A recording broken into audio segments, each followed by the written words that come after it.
What is up, brothers and sisters? Welcome to the Mitch Gray Show. It's been a week or two. I've been super busy with other things, but I'm excited today. For those of you that are watching us live or on YouTube later, you can see that I have someone with me on screen. I'll introduce her here in a second. So a few things before we get started. As usual, make sure you subscribe to the Mitch Gray Show. The last name is Gray. You can subscribe to that anywhere you listen to podcasts. Subscribe to the YouTube channel because then you can go back and watch all the cool stuff that we put on the podcast. Also, make sure you go buy a copy of the new book, The Gathering Place. You can order that book anywhere you order books, Barnes & Noble, Amazon, wherever. If you want an autographed copy, make sure you message me via social media or email me, Mitch Gray Media, and I'll send you an autographed copy. That'd be cool. And the new EP is out. The Stars Tell the Story. We're getting great reviews on the music, so go check that out. So some cool stuff coming. So on to our guest before she gets bored sitting there listening to me talk about all my stuff, because I want to talk about her stuff. Brothers and sisters, I want to welcome to the show Miss Meg Doll. Meg, welcome. Hi, thank you for having me. Yes, you are welcome. How are you this morning? I'm great. It's kind of early. Not really, but I'm great. 9 o'clock. It's early for me, so it is early. It's kind of early. I always tell people my brain doesn't wake up till like 10 or so, and so I'm still, getting going, got my coffee, got my water. It's all good. Yeah, well, I am definitely an early riser, but I never set an alarm because I work from home and set my own hours. So whenever I have something scheduled for 9, I'm always paranoid. So I did set an alarm, but obviously I woke up like way before this. Yeah. So well, you did great, and I was actually the one that was late, which by the way for me that's kind of normal, so I apologize for that. No worries. Meg, we met via Instagram. I think that's pretty much how I've met all of my guests recently, except for one. So that's pretty interesting. And the miracle of social media is what I call it. It's bringing the world together. So if everyone wants to follow Meg on Instagram, it's I am Meg Doll, Doll, correct? 2 L's? Yeah. So make sure you follow her. She is a great follow, and she has so much wisdom and knowledge and information. And so after Instagram stalking you for a few months, I'm like, yeah, she needs to be on the show. So super excited. So Meg, let's just start. If you want to tell the listeners kind of a little bit of your story and kind of what I know you've been in nutrition for a while, and you had a reason for getting into nutrition, and now you're kind of shifting a little bit. So kind of paint that picture for us. Yeah, for sure. So the reason why I actually started studying nutrition in the first place, I was really inspired by a dietitian that I was working with when I was going through eating disorder recovery. So as a young girl, when I was 10 years old, I was dealing with a lot of stomach issues, which turned into mental health issues. And then I was diagnosed with anorexia. Oh, wow. And that was at 10 years old. Luckily, with my parents' support, a team of professionals, I was able to overcome that. And I did relapse in high school when I was 15. And that's when I started working with a dietitian. And she was one of my main supporters throughout my journey. And she was the one person on my support team that really showed me that food didn't have to be scary, and she taught me how to start nourishing my body. And I thought it was super cool what she did for me, and I wanted to do the same for someone one day. So I went to university with very big intentions of becoming a registered dietitian.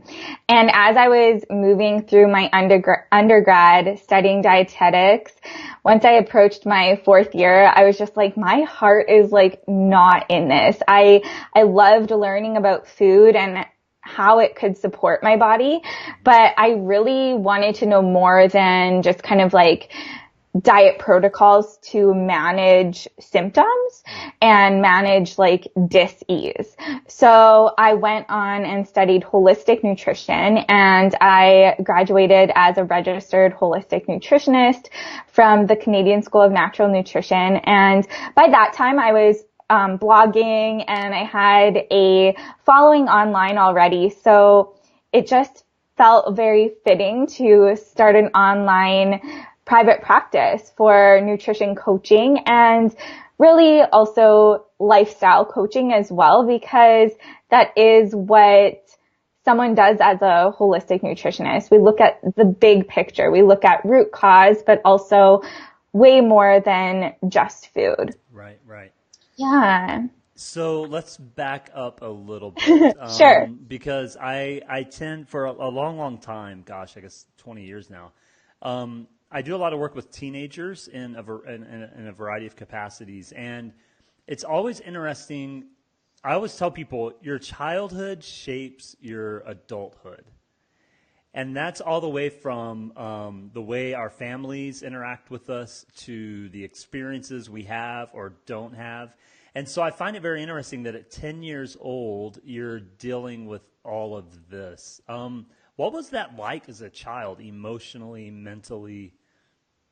Yeah, it was really difficult. And honestly, I was just talking to my boyfriend the other night about this, how I was watching a Disney movie that I would always watch when I was a child. And I remembered like feeling the things that I felt while watching that movie, but I didn't really like understand the Yes. storyline and what was happening, right? So we Yes. like take on those emotions and we can feel those feelings. And I mean, like, I'm an empath, so I feel Yes. everything Yes. like to just like 100%. So it was really interesting watching that movie and feeling those same emotions, but being like, whoa, Hmm. I didn't actually pick up on this storyline when I was a child watching this movie. And I feel like that kind of goes into my answer to your question about what Right. was it like at 10 years old dealing with like a mental illness such as anorexia. It was really isolating. I felt super confused. I really didn't understand what was happening. I had an extreme fear of gaining weight. I hated my body. I was living in a lot of fear, and I turned to food to provide Yes. myself with that safety. Yeah. Did I understand what I was doing? Absolutely not, because at 10 years old, I didn't have access to, so this would have been like in 2001. Right. I didn't have access to the internet. I Yep. didn't have a cell phone like most children do now, right? So I wasn't reading magazines about dieting. I had no knowledge on diet culture at all. Right. But there was something within me that triggered me to turn to food, as a form of feeling safe and controlling my life and my body. Yeah, it's crazy the things that we turn to for coping.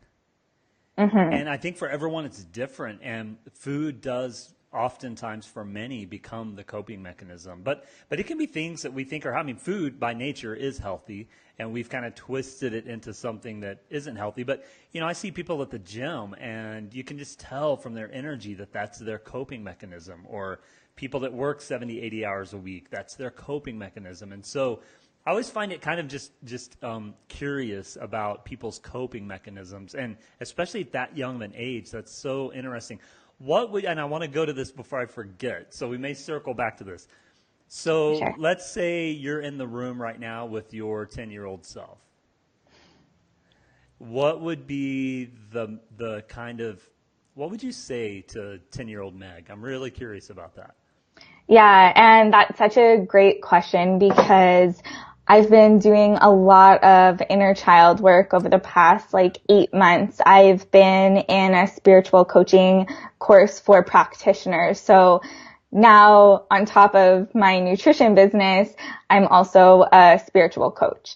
And we do a lot of self-forgiveness, self-love, mindset type of work. And a lot of it has to do with inner child work. So I have gone back to 10-year-old Meg before, and a lot of it was learning that she is so much more than her Wow. body, Yes, right? yes, yes, yes. Mm-hmm.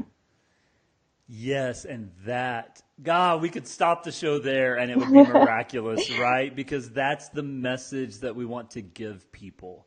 So I kind of want to pause for a second and let anyone that's listening right now, and I do this often in my show, anyone that's listening right now, if you're in that moment of feeling like you're not enough, or maybe you're a parent raising children that you're having that struggle with that kid that, man, they just feel like they're not enough.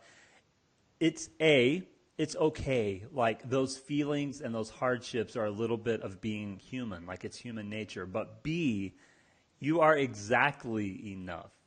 Like nothing more, nothing less for this moment. And I think people sometimes confuse being enough with settling. But what I've learned is it's okay to be enough for this moment. And then allow that motivation to say, you know what, I am enough. I'm going to grow and become more mature and wiser, and with age and time and experience, you just grow. But it's okay to be here and to be right now, and that's such a rescuing feeling. You know what I mean? Where you finally can discover, yeah, I am enough, and that's perfectly okay. And I think we talked about this before the show. In our society now, it is so body image conscious, right? Definitely. Like so body image conscious. Okay, thank you for sharing that story. That I knew there would be power there, and so that's beautiful. So let's bring back the full circle to where you are now. And I know from your Instagram you're starting to shift your focus a little bit, and you've alluded to that. So what's happening now? Yeah, so basically my year 2019 is all about taking up space. So whoa. Stop there. Define that. I love that, but define it. Okay. Define it. Taking up space. I loved it so much that I literally got it tattooed on my arm. Oh, nice. Hold that up again for our viewers. Okay. That's an awesome placement for a tattoo, by the way. Thanks. And your other tattoo was the first tattoo you ever got, wasn't it? Yes. And that means a lot to you as well, I know. Yeah, it does. So this is my brand new one. I got it just last month. And it says, make space for who you are becoming. Ooh. And that I can also bring back to my 10-year-old self and all of these different phases of my life where either my body was changing and physically taking up more space, or if I was, figuratively taking up more space, like as a being, because I had bigger goals and bigger dreams. And I feel like at all those phases in my life, I always had like this knee-jerk reaction to hold myself back and kind of like fit this mold and shrink myself a little bit and just play safe, because staying the same, like we know how that feels. Yes. So it's so easy for us to just be like, well, we know how this feels. It feels okay. We're just going to stay here. But as we grow, as we expand, as we take up space, that's like unfamiliar territory for us. So we don't necessarily know how that's going to feel for us. And yeah, like I said, I just needed that daily reminder that, like to make space, for whom I am becoming, because like I said, I literally have this just innate reaction to hold back. Like the moment I start taking up more space, it's like, ooh, let's like hold it back a little bit. So my previous Instagram handle, just like up until last week, was Meg the RHN, and that served me very well for a very long time. As I said, I have been this registered holistic nutritionist ever since I launched my private practice. And I just have bigger dreams and goals and visions for myself now. And I know that I am so much more than just a nutritionist. So I figured I would change my Instagram handle to I am Meg Doll and kind of start shifting the type of people that I'm welcoming into my business and who I am helping. I love that idea of taking up space. That it's I teach a lot on this idea of the power of permission, and the Ooh. greatest person you have to give permission to is yourself. Mm-hmm. And that's almost what you're packaging it a little different. And I love that idea that it's almost like we're okay with where we are and we're comfortable and we can get in a routine and we can do the same things and we know the space we're walking in right now. But then there comes that moment where it's like, okay, do I want to live a deeper life? Like, do I really want to swim in the deep waters? Because if I do, that becomes very challenging and it takes courage. And so I love that concept of taking up more space. Back in my past, there was an idea of expanding your territory that was taught a lot from the background I come from. And it's kind of the same idea. It's like, okay, especially if we're living with positivity and with light and with love, we should imagine a place that we were all taking up more space with those things. Exactly. And then we start connecting more. Oh, that's a beautiful thing. So, yeah, good job getting that tattooed on your arm, by the way. Thank it's you. It's great to have these reminders. Yeah.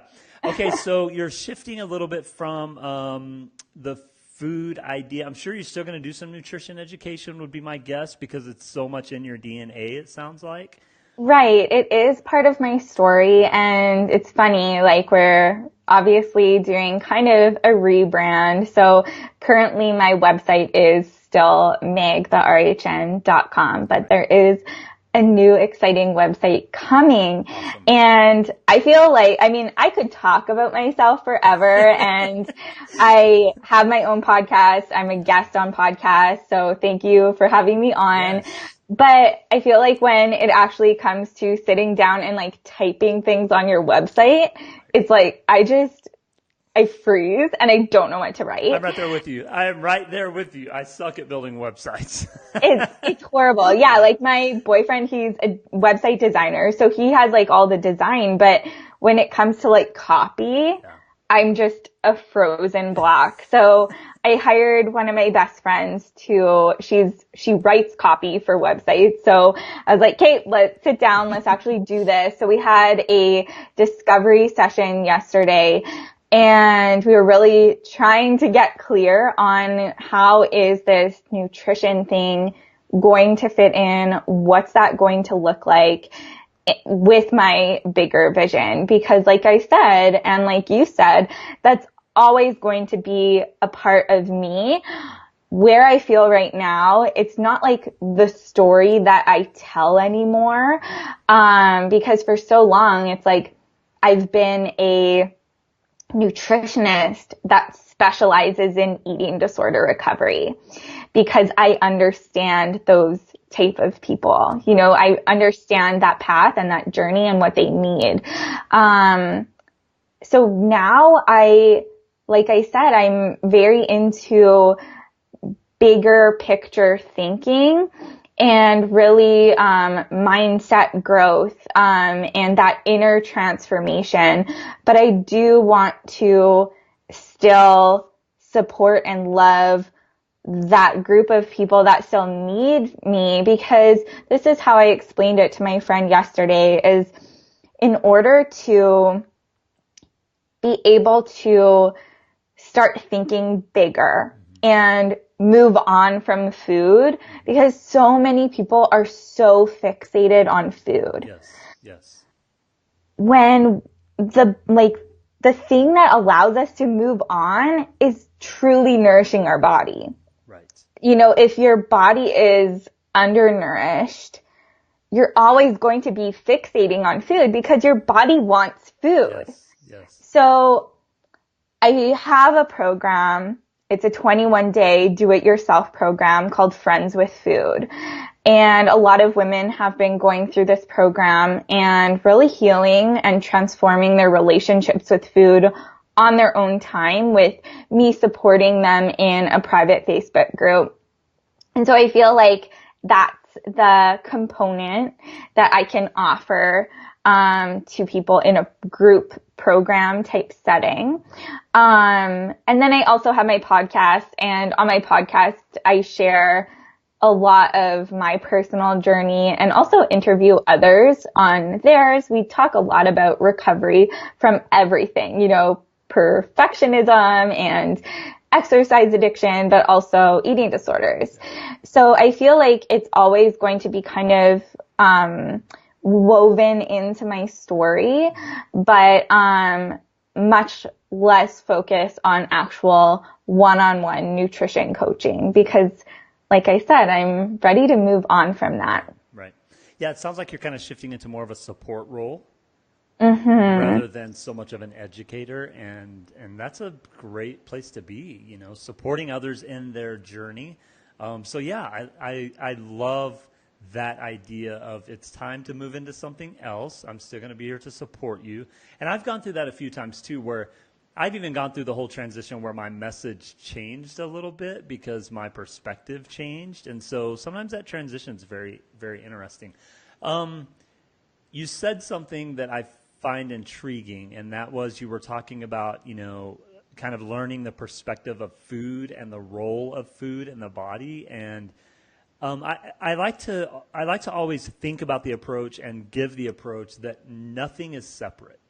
And I think we mess up because we start segregating things. For instance, we think of nutrition over here and spiritual growth over here and mental growth over here and emotional growth. And then we, physically and we have like these 5 or 6 different components. And it's like, no. Those are all one and the same. And oftentimes, and I find this with food, oftentimes that is just a manifestation of something deeper that's happening. And so it feels like we often misdiagnose what's happening and not really dealing with the issue at hand. Oh, for sure. And that is the juicy stuff that I'm ready to start getting into with the people that I work with is what's actually at the root of this? Like, are you holding on to beliefs that you didn't even know you were holding on to? Because as we even mentioned at the beginning of this show, what we go through as a child that really forms who we are now. And it's not like it forms our likes, dislikes, that sort of thing, but we accumulate these beliefs over our lifetime. And sometimes we don't even realize we're holding on to them. Right? Yes, oftentimes we're learning those beliefs subconsciously.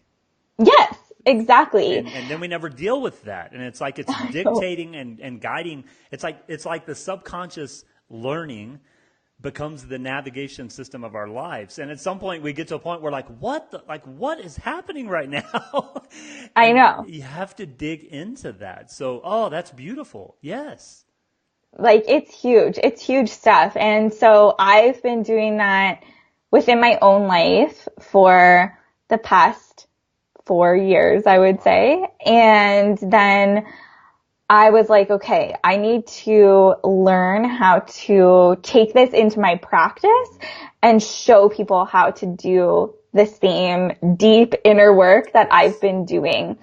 So I did create a program called Unbreakable Babe, where we focus on self-awareness, inner dialogue, thoughts, like self-talk, and then we move into self-compassion, self-acceptance, how to actually take care of yourself, like what that looks like above and beyond a bubble bath or, like those self-care practices that everyone kind of glorifies. And I mean, taking a bath is a great self-care practice, but there's so much more above and beyond that. Yes. So we really get into what that actually is. Yeah. And then, on top of that, in September, I started a spiritual coaching course for practitioners, as I mentioned. And that really, opened my eyes to a practice of self-forgiveness. So I'm not sure if you've ever included self-forgiveness into your journey, but it's so much more than what it sounds like forgiving yourself, right? It's going back to what you decided about yourself at certain times in your life or what beliefs you, subconsciously took on without even knowing it.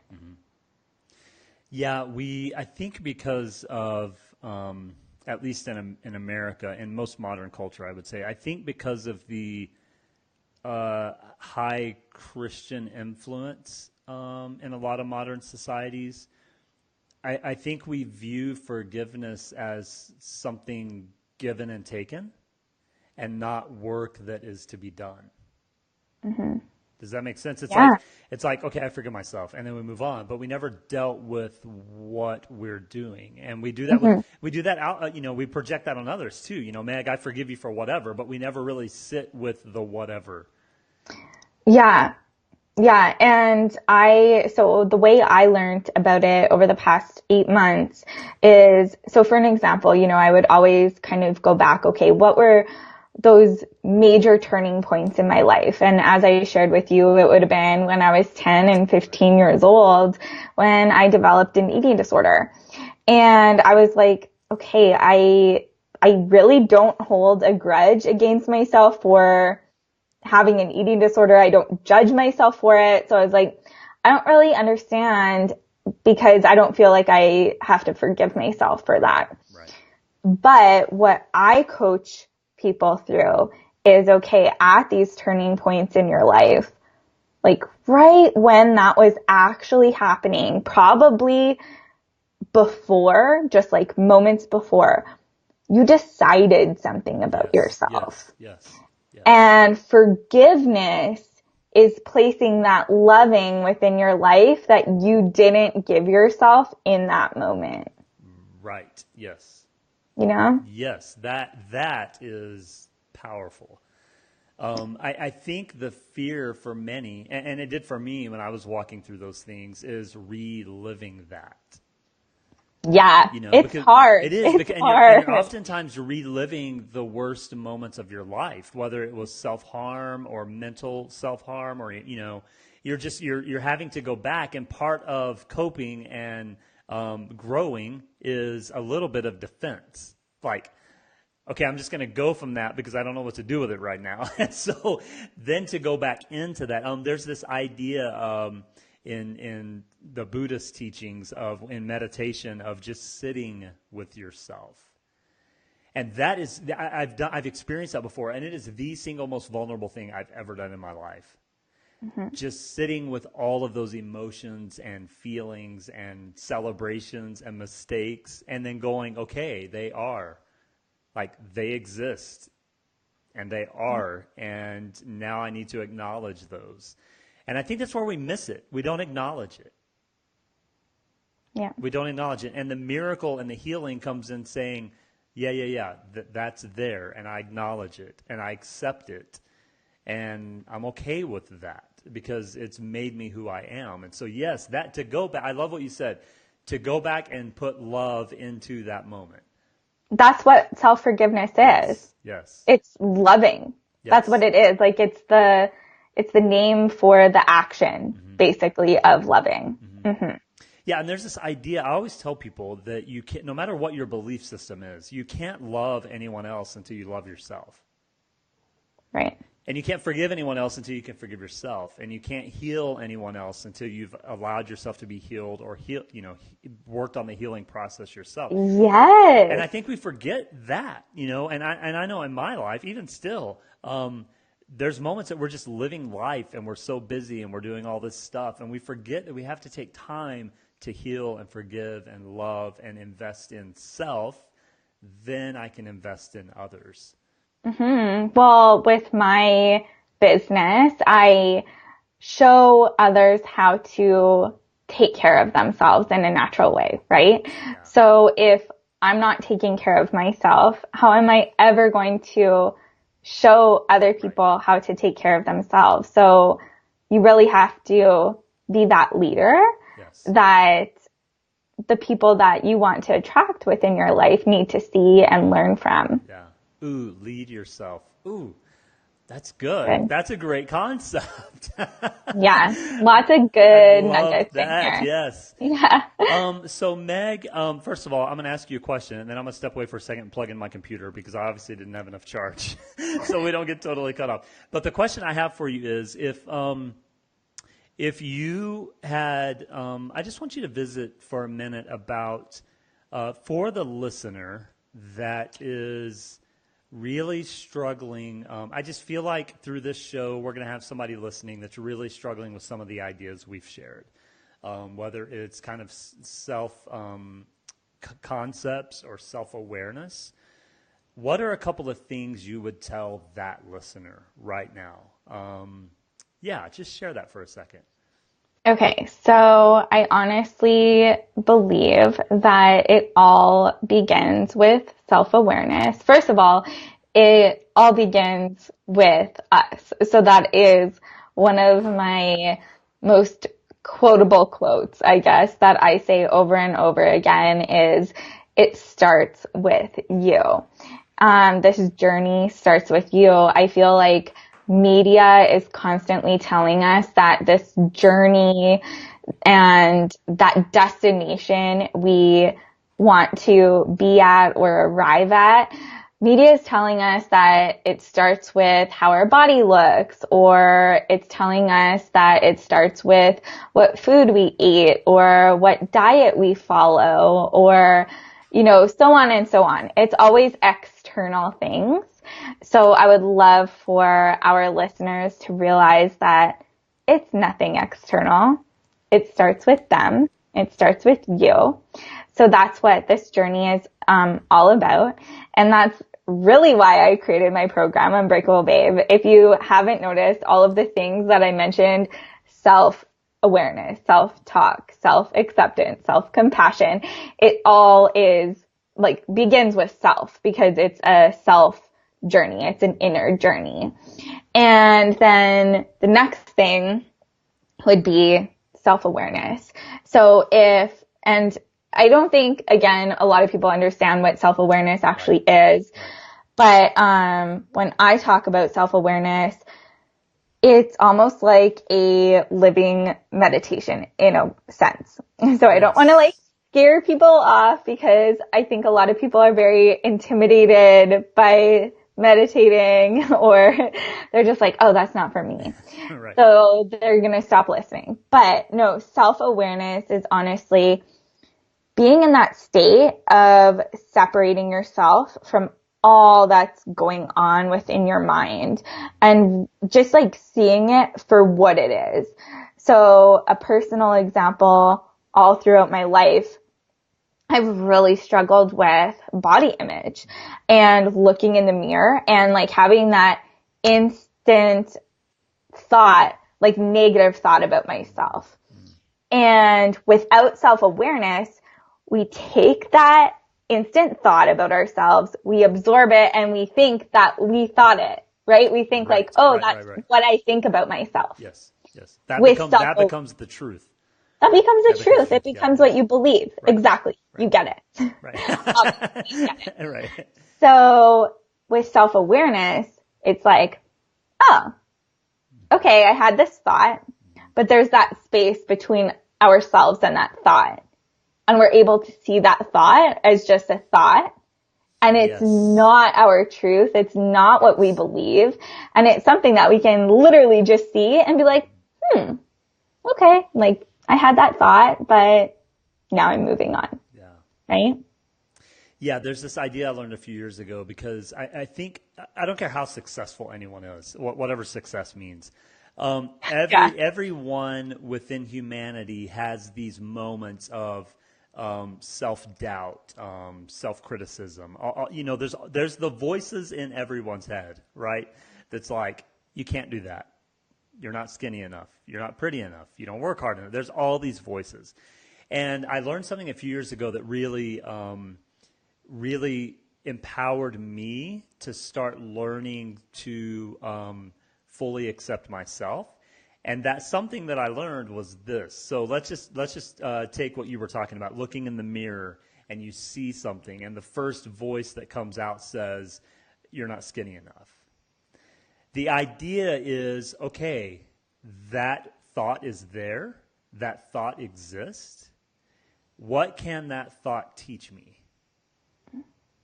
And so then all of a sudden, by learning from that thought, we're actually taking power over that thought. And we're able to take inventory of what's happening and go, no. That's a thought, but it doesn't mean it's true. And what I'm going to learn from that thought is I am perfectly okay with where I am in this moment right now. And the more, it's almost like building, I tell people it's like building a house. The more bricks that you lay on top of each other, the stronger the house gets if you lay them properly. If you don't lay them properly, it doesn't. But it's just like laying bricks. And day after day, if we lay more bricks, moment after moment, if we lay more bricks, our foundation becomes stronger. And then before we know it, those little thoughts, the thoughts I don't think ever disappear. No, but absolutely not. Our ability to navigate those thoughts. And actually, when we start learning from them, the idea that I had was one kind of internal critical thought I've always had my whole life is fear. And actually, interestingly enough, it's not fear of death or fear of failure. It's actually fear of success. Like, what's going to happen if actually all these dreams in my head come true? What then?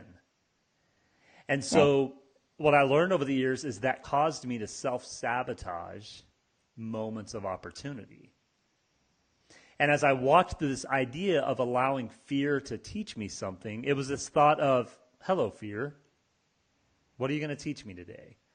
And that becomes such an empowering thing when you no longer run from it and you no longer push it down, but instead you acknowledge it and go, yeah, I see you. Like, we've played this game before and you're not going to win. Oh, that's so amazing. So good. And I love that you brought up the fact that when we see our thoughts for what they are and give ourselves like a opportunity to actually learn from them, how that gives us power. Yes. Essentially, because yesterday, like, this is the stuff I'm all about is, those techniques of like awareness and really understanding what's going on in your mind. And when I was chatting with my friend yesterday about like what it is that like my ultimate goal for people is literally like giving them their power back. Yes.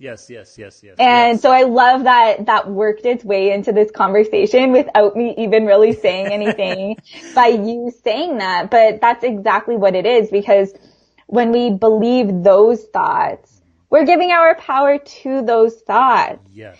But when we can see them for what they are, which is thoughts, and when we can learn from them, that really gives us our power back. 100%. Yeah, I think our greatest superpower is to learn from ourselves. And when we learn from ourselves, we are our own greatest teacher. If we will listen to ourselves and learn from ourselves. And once we learn to be a student of what's happening, then it changes the game. Like then, my biggest thing in life to this point was dealing with depression, and I dealt with depression for quite a few years. And I told someone yesterday, I was like, there's still those days that depression will probably always be with me. I'm very grateful for that, because what that has taught me is to be more self-aware and self-conscious. And I'm okay with having a teacher with me that can teach me to become a better person. But I think what we do is we're often so clinically driven that we think we have to eradicate something that could actually become a teacher. It's like, I mean, so you're talking about depression, and a lot of the women that come into my life ask me about anxiety, and that's something that I've struggled with too, both anxiety and depression. So I totally get it. But I love what you said about we're like so prone to eradicate kind of the issue or put the fire out. It's like, no, this isn't how I want to feel. It's not how I should feel. Like, this is bad. And so another thing that I'm super into is seeing that like no emotions are bad and they're all neutral. Yes. Because imagine if you felt anxiety or depression, and instead of being like, oh no, like, here's this feeling again, I hate feeling like this, and you get so caught up in feeling like that, what if you just like thought about it as, again, like how we see our thoughts, like, oh, that's a thought.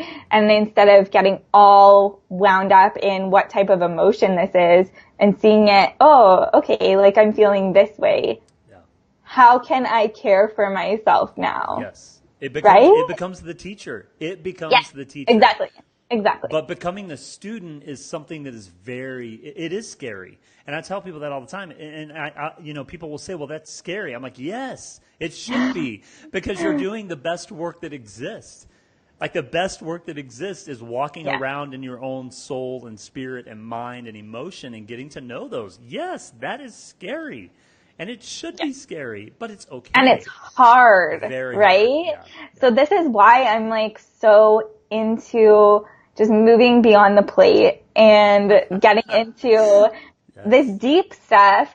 So it's hard. And I feel like that's why a lot of people don't do it, and they turn to diets, and they're just like, tell me what to eat, I'll just eat it. And I always tell like clients or people that come into my life that eating more kale or putting like an extra handful of blueberries on your plate, like, that's easy.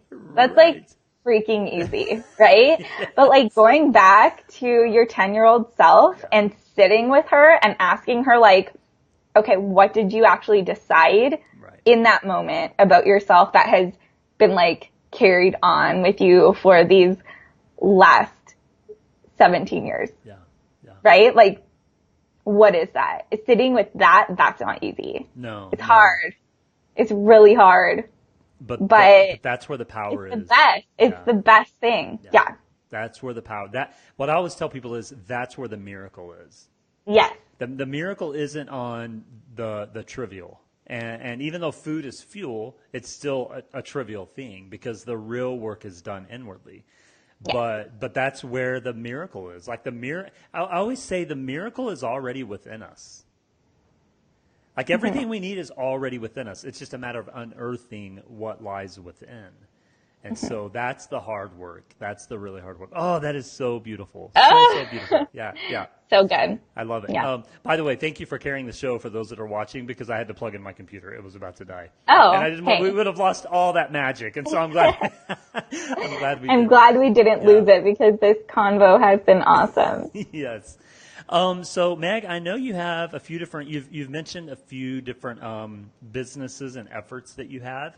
I always want to give people a chance to promote their work, not just from a business standpoint, but like I told you before the show, I try and align myself with people that are doing the good work. And even though people don't like to hear it sometimes, that does have a business end to it. And so we want to give people the opportunity. So why don't you share a little bit about, you've mentioned a few different things, a Facebook group and some new things that you're starting. I also think you do some essential oils stuff as well. So why don't you go into that a little bit and just let people know the services that you can support with? For sure. Yeah. So I'm definitely moving from doing like one-on-one coaching to more group-based programs, and just, again, taking up more space, larger thinking type of thing. So if you are trying to work through food issues, I do have a 21-day program. It's do it yourself. You do have access to that private Facebook group. $21 for 21 days. And it's called Friends with Food. So you can go to megtherhn.com/friendswithfood. Okay. And you can read more about it there. And I also have a Unbreakable Babe group coaching program, which is like a small group coaching program. Enrollment is actually open right now, and we have one spot left. And I'm not just saying we have one spot left, but we like actually legit have one spot left. It's not a sales tactic. You actually have one spot. No. I'm accepting 5 women for this group, and we have one spot left. So for more information on that, it's megtherhn.com/unbreakablebabe. And it's a 6-week group coaching program, small group, like I mentioned. And actually, essential oils are part of that. So with enrollment, you get 10 essential oils, a diffuser, and then 6 weeks of coaching with me. And we start with self-awareness, and we work all the way through to self-forgiveness. So it's basically everything we talked about today in a group, and you get, my personalized coaching there. And I also have a business called Nourished and Free. It's a global community of individuals, both men and women, that are into what you and I are into is like higher level thinking, taking care of ourselves in a natural way, whether that be mentally, emotionally, physically. And we just know that we're worthy and deserving of taking care of ourselves, and like taking care of ourselves is an opportunity that we get. And I love something that you said in this show. It's like taking care of ourselves and being able to like sit with ourselves. Like that's one of the greatest blessings that we have, or the greatest opportunities that we have. So because of what I've been through in the past with really neglecting how I take care of myself, and just, being in really dark places in my life, I am devoting my work today to showing others how to actually get excited about taking care of themselves in a good way. And I feel like when we use these natural tools, and some of them being essential oils, but also other practices that are, holistic, the mindset work, things like that, when we use those and take care of ourselves, like that's when like that self-love, like just it all comes together. Similar to what you said before, is they're not all separate things, right? It all comes together. And so that's what I'm super passionate about doing in my community. So that community is called Nourished and Free. And that's where my heart is very big. Yeah. Isn't it interesting that at some point in time we came to the conclusion that it's a bad thing to take care of ourselves? Like you use the phrase, I like to get people excited about it. And the thought just hit me. I don't know very many people that are actually pumped about taking care of themselves. Like, does that make sense? Like you hear people say, oh, I'm going to, Mexico or wherever on vacation, and they're all excited. It's all they talk about for 2 weeks, but no one ever says, I spent 30 minutes meditating this morning, and it was so healing and amazing. Like, you don't hear that dialogue happening. And I'm like, that's kind of messed up when you think about it. Or it being like an everyday thing, right? Yeah. So kind of what I referred to earlier in the show is like hashtag self-care Sunday. And it's like taking care of yourself is not just reserved for Sundays. Like it should literally be an everyday thing forever. Yes. And I want to show people how to do that.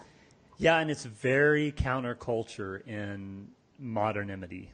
In other words, we get up, we go to work, we might eat lunch, we go home, we eat supper, we get up, we go to work. Like, it's very counterculture. And recently I have struggled. I've made some changes in my life for various reasons.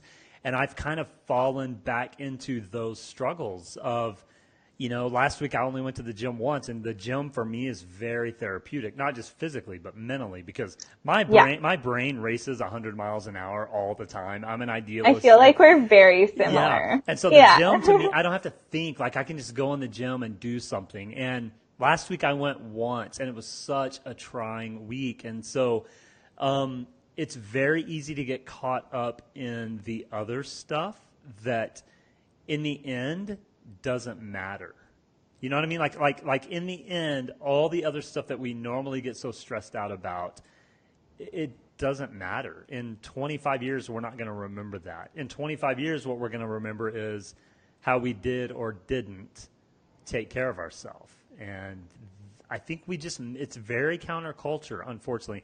I was going to say a while ago, I'm old enough to remember not having a cell phone. And my family not having a cell phone. We didn't even have a computer when I was growing up. Like they weren't really out and accessible, Yeah. And sometimes I play this trick with my mind to go, okay, I want to take myself back to the pre-cell phone, Mitch, because I had much less noise in my life. Right. But I know we have to think about those things. That's a part of self-care. And we're living in a very interesting time. I think it's a courageous time is what I think it is. A very courageous time. Yeah, I'm with you there. But yeah, I love how there's so many similarities between us. And Yeah, you're definitely picking up what I'm saying for sure. Yes, yes. No, I Yeah, get I it. think we should definitely continue this conversation, but kind of reverse roles on my podcast. Would love to. I would love that. I would love to, yeah. Any last thoughts you want to give our listeners? Oh gosh. Basically re-listen to this episode. I think there's so many good nuggets in Yeah. here, right? Yeah, so if Um, you're listening yeah. and driving, listen to it again when you're not driving so you can get a pen and paper and take notes. Yeah. And maybe one practice for everyone Yes. is like go back to a time in their life where something changed. So, there was like a major pivot that maybe wasn't so good, right? Like a hard situation, we'll call it. I don't want to call it like trauma, but a hard situation in your life. Go back to that version of yourself and sit with that Yeah. version of yourself and see what they need. Without criticism, Yeah. but instead with okayness. Yeah. And like Yeah. openness. Yes. Yeah. Yeah. Just Exploring listen. that. Yes. Yeah. Learn. Become the teacher and the student. Yeah. Yeah. Become Yeah. the teacher and student. Yeah. Like allow that version of yourself to be the teacher for once, right? Yeah. Yeah. That's the miracle. Yeah. Meg, this has been amazing. It's been Amazing. great. Yeah. So I also want to say to our listeners, first of all, give us your website again. Okay. So it will be changing within we'll say like a month or two. But currently it is megtherhn.com. Okay, megtherhn.com. It sounds Yeah. like most of your resources can be found there, so Yeah. that's perfect. 100%. Yeah. So, brothers and sisters, if you're interested at all in any of the resources that Meg gave us, go to megtherhn.com. Also, follow her on Instagram. I am Meg Doll. I got that right? Yeah. Yes. You got it right. Yes. Thanks. And where can they find you on Facebook?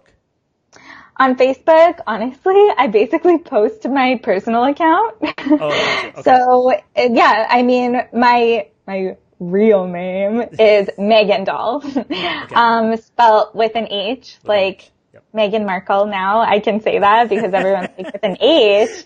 But now that, Meghan Markle is a thing, that people know how to spell Megan now. Right, finally. It's the right way to spell it. Right.